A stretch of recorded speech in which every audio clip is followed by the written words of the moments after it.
So hey guys, I am back again. So कैसे हो आप सब लोग? आई होप कि सब बढ़िया होंगे और आगे भी बढ़िया ही रहना। एंड आज हम केकाई सेंसेन का 11th एपिसोड एक्सप्लेन करने वाले हैं। एंड अभी तक आपने इसके पिछले एपिसोड्स नहीं देखे हैं तो आप डिस्क्रिप्शन में चेकआउट कर सकते हैं। वहाँ पे मैंने इसके सारे एपिसोड्स के लिंक दे रखे हैं। एंड अब बिना टाइम वेस्ट किए वीडियो को स्टार्ट करते हैं। सो एपिसोड की स्टार्टिंग में हमें ब्लैक और व्हाइट का एक पास्ट दिखाया जाता है। आई मीन चाइल्डहुड मेमोरी दिखाई जाती है, जहाँ पर हमें उनकी फैमिली की कुछ अच्छी मेमोरीज देखने को मिलती हैं। एंड फिर हमें व्हाइट एंड ब्लैक को दिखाया जाता है, जहाँ पर ब्लैक के पास साइकिक पावर होती है बट वो उसे अच्छे से कंट्रोल नहीं कर पाता है। एंड जिसके बाद हमें पता चलता है कि व्हाइट एंड ब्लैक दोनों कास्टर की फैमिली से बिलोंग करते हैं।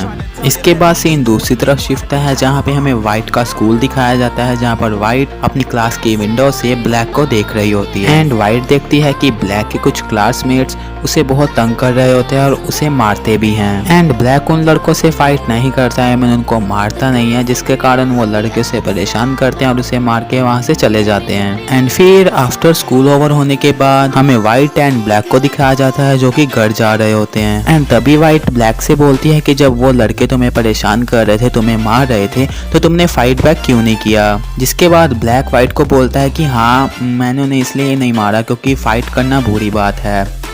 जहाँ पर व्हाइट ब्लैक को बोलती है कि अगर वो तुम्हें मार रहे थे तो तुम्हें अपनी पावर्स का यूज करना चाहिए था। जहाँ पर ब्लैक व्हाइट को बोलता है कि हाँ मुझे पता है, बट मैं अपनी पावर्स का यूज नहीं कर सकता, मुझे अपनी पावर्स का यूज करने से डर लगता है, क्योंकि कई बार मैं अपनी पावर्स को अब कंट्रोल में नहीं कर पाता हूँ, इसलिए मैं अपनी पावर्स का यूज नहीं करता और आगे भी मैं अपनी पावर्स का यूज कभी नहीं करूँगा। जहाँ पर ये सब सुनने के बाद व्हाइट बोलती है कि तुम डरपोक हो, तुम कभी भी अपने आप को प्रोटेक्ट नहीं कर पाओगे। एंड फिर हमें कुछ टाइम बाद का सीन दिखाया जाता है, जहाँ पे व्हाइट अपने टाउन की कुछ अच्छी मेमोरीज को कैमरे में कैप्चर करती है। आई मीन पिक्स क्लिक करती है एंड उसको अपने घर की वॉल पे लगा लेती है। एंड फिर हमें ब्लैक को दिखाया जाता है, जो कि रात के टाइम व्हाइट की सोते टाइम एक पिक क्लिक करके अपने पास रख लेता है। एंड नेक्स्ट मॉर्निंग हमें व्हाइट को दिखाया जाता है, जो कि स्कूल में होती है और उसके सामने वही 3 लड़के होते हैं जिन्होंने ब्लैक को परेशान किया होता है। एंड वो लड़के उससे उसका कैमरा मांगते हैं, आई मीन व्हाइट से उसका कैमरा मांगते हैं, जहाँ पर व्हाइट उसको अपना कैमरा दे देती है। एंड ये सब ब्लैक अपनी क्लास की विंडो से देख रहा होता है। एंड जैसे ही वो तीनों लड़के व्हाइट का कैमरा लेके जा रहे होते हैं, तभी ब्लैक पीछे से आके उनको रोकता है और उनसे व्हाइट का कैमरा वापस मांगता है, जहाँ पर वो तीनों लड़के उसे कैमरा देने से मना कर देते हैं और बोलते हैं कि तुम्हारी बहन व्हाइट ने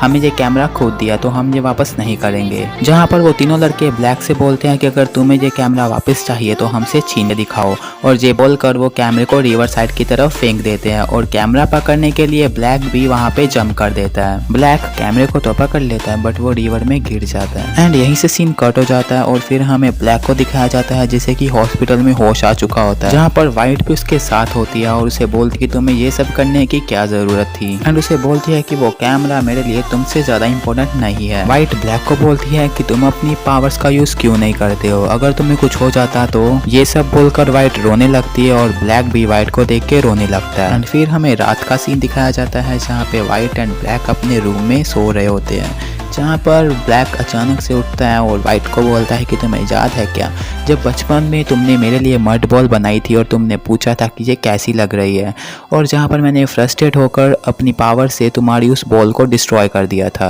एंड उसके बाद तुमने फिर से एक नई बॉल बनाना स्टार्ट कर दिया था। एंड ब्लैक बोलता है कि ये करने के बाद मुझे बहुत ज़्यादा बुरा लग रहा था। एंड ब्लैक व्हाइट को बोलता है कि उस टाइम के बाद मैंने डिसाइड कर लिया था कि कभी भी मैं अपनी पावर्स का यूज़ नहीं करूँगा। एंड ये सुनने के बाद व्हाइट इमोशनल हो जाती है और ब्लैक को हग कर लेती है। एंड इसके बाद हमें वही ब्लू लाइट वाला इंसिडेंट दिखाया जाता है, जिसके बाद इनकी लाइफ और ब्लैक की पर्सनैलिटी पूरी तरह से चेंज हो जाती है। एंड फिर सीन प्रेजेंट टाइम में शिफ्ट होता है, जहाँ पे व्हाइट ब्लैक से उसकी आलसी घोड़ाई मांगती है एंड उसकी आंखों में एक चश्मा लगा देती है। जिसके बाद ब्लैक लियो को अपने साथ अदर वर्ल्ड में ले आता है और उसकी आलसी घोड़ाई का यूज करके उस सील को फाइंड करने लगता है। जो लियो की आइज में वाइट डिवाइस लगा दिया है, उसके कारण अब ब्लैक भी आलसी घोड़ाई का यूज कर सकता था, जिसका यूज करके ब्लैक को पता चल जाता है कि वाइट के अंदर ही वो सील प्रेजेंट है। एंड फिर हमें वाइट को दिखाया जाता है, जो कि अकेली कहीं बाहर बैठी होती है और लियो का कैमरा चेक कर रही होती है, जहाँ पर सोनिक आ जाता है और वो वाइट से लियो के बारे में पूछने लगता है। जिसके बाद वाइट के हार्ट में वही प्रॉब्लम स्टार्ट हो जाती है, आई मीन उसके हार्ट में बहुत ज्यादा दर्द होना शुरू हो जाता है। वहाँ पे हमें ब्लैक को दिखाया जाता है,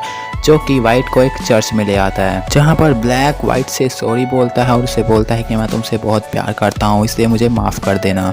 और जो व्हाइट होती है उसे शूट कर देता है उस सील को तोड़ने के लिए, जिस सील के कारण अदर वर्ल्ड के ब्लड ब्रीड इस दुनिया में एंटर नहीं कर सकते थे। एंड इसी के साथ हमारा एपिसोड यहीं पे खत्म हो जाता है। ओके बाय गाइस, अब मैं मिलूंगा आपको इसके नेक्स्ट एपिसोड में। एंड आपको ये एपिसोड कैसा लगा मुझे कमेंट में ज़रूर बताना।